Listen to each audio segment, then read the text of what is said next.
உலகம் முழுவதும் வாழுகின்ற தமிழர்கள் அத்தனை பேரின் நெஞ்சங்களிலும் நேற்று மட்டுமல்ல, இன்று மட்டுமல்ல, இந்த உலகம் உள்ளவரை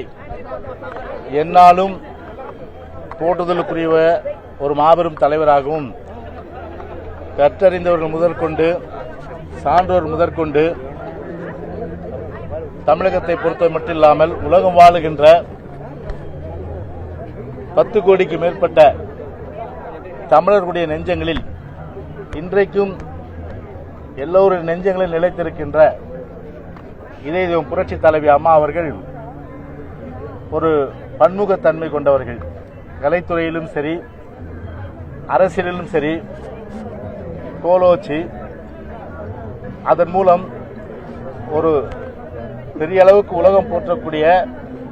ஒரு அரசியல் ஒரு மாபெரும் தலைவராகவும் ஒரு முதலமைச்சராக இருந்து தமிழ்நாட்டிற்கு ஏழை எளிய மக்களுடைய நல்வாழ்விற்காக எண்ணற்ற திட்டங்களை கொண்டு வந்து, குறிப்பாக ஒரு தலைவர் என்று சொன்னால் அடுத்தவர்களுடைய அந்த மனநிலையிலிருந்து தன்னை ஒப்பிட்டு அதன் அடிப்படையில் திட்டங்களை கொண்டு வருவதுதான் ஒரு மாபெரும் தலைவருடைய அந்த கடமையாகும். எனவே அந்த வகையில் நம்முடைய புரட்சி தலைவி அம்மாவை பொறுத்தவரை ஒரு ஏழையினுடைய அந்த மனநிலையை, நடுத்தர மக்களுடைய மனநிலையை, தமிழ்நாட்டில் வாழுகின்ற அத்தனை தரப்பட்ட மக்களுடைய மனநிலையை அறிந்து அதன் அடிப்படையில் எண்ணற்ற திட்டங்களை எல்லாம் அம்மா அவர்கள் கொண்டு வந்து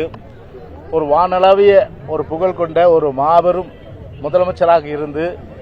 இன்றைக்கு 8ஆம் ஆண்டு இந்த நினைவு நாள் இந்த சூழ்நிலையிலும் கூட இன்றைக்கு தமிழகமே இன்றைக்கு அழுது கொண்டிருக்கின்ற நிலையிலும் இன்னும் எத்தனை ஆண்டுகள் ஆனாலும் சரி, 100 ஆண்டுகள் ஆனாலும் சரி, 1000 ஆண்டுகளும் சரி, பொன்மனச்செம்மல் புரட்சி தலைவர் எம்ஜிஆர் புகழையும் அதே போன்ற அம்மாவுடைய புகழையும் எந்த ஒரு கொம்பனாலும் மறைக்க முடியாது, அழிக்க முடியாது என்ற வகையிலே இருபெரும் தலைவருடைய அந்த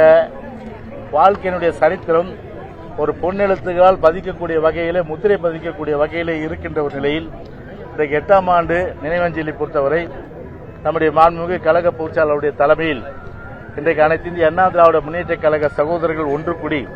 இன்றைக்கு அம்மா அவர்களுக்கு நினைவஞ்சலி இன்றைக்கு செலுத்தியிருக்கின்றோம்.